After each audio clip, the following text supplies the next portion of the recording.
me yasa aka rushe daula. Zafin mai da jami'a da aka rushe daula, nawa Rabi Kwankwaso ya samu, nawa Abba gwamna ya samu, nawa kwamishina ya samu. Ai ba abin da muka samu. Kishin mutanen ne zai wahala an gama wannan jami'a an sa dan Rabi Kwankwaso ko dan Abba ya je makaratu a gurin, sai mun sa ma dan Kwankwaso za shi gurin, dan garin Kwankwaso. Amma ana yi ne saboda jama'a, abin ya shiga jikinmu wanda mu haka muke ganin shine daidai. Mutane da yawa suna ganin ba daidai bane. Ka gani ba malami bane, amma wannan addinin nawa da gaske nake. Akan ka je ka ce za ka gina masallacin idi a lokaci na ba biliyan 3 ko biliyan nawa ne za a kwashe treasury na Kano, zan ce ayi.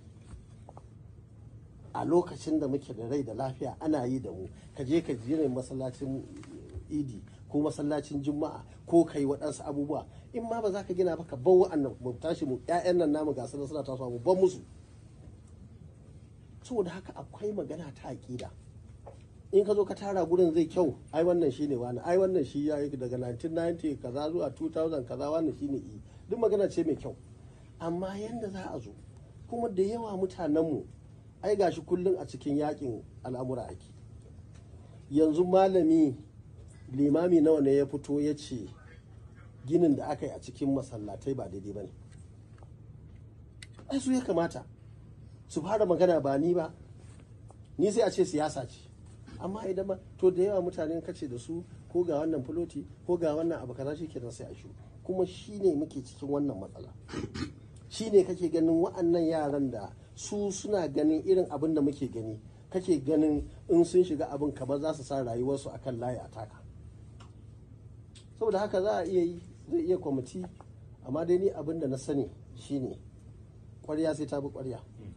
Wannan tsarin namu abin da muke yi tun kafin ma mu yadda mutane za su karɓe mu muka tsaya a kansa. Da yawa waɗansu abubuwa lokacin 1999 sai ya ce ai Kwankwaso ai baya ganin girman manya, baya ganin wane ne, ba ban da ba na ganin girmansa, ba wanda nake zagi. Ka taba jin na ce zagi wani babba? Ka taba ganin na ci mutuncin wani abin da muke yi shine me za a yi a ci gaba. Wani ya yi daidai da duka yara, ya yi daidai da manya. Wani abin manya za su ga cewar ai an dan buge musu wata bishiya da suka sa ko inda suke zama su huta. Duk irin wannan abubuwa in ba mun gyara su mun ɗauke su kowa kuma ya tsaya a matsayin da ya kamata ya tsaya ba, wahala za a yi ta yi. Kuma wannan wahalar yau ta same ni kana dariya, gobe ƙarshen ta ninkin ta sai ta zo ta same ka. Maganin abin shine a taka mata burki a zauna lafiya. Yan daɗi. Wadda jihar Kano da kuma matasan jihar Kano su ne a gaba. To gaskiya na ji daɗi, duk da dai ban ji ba dai, amma na tambaya an ce ya faɗa, wannan abu ne mai kyau. Amma babban matsalar da muka sani, wannan da kuka ji muna magana a ƙida ɗin nan,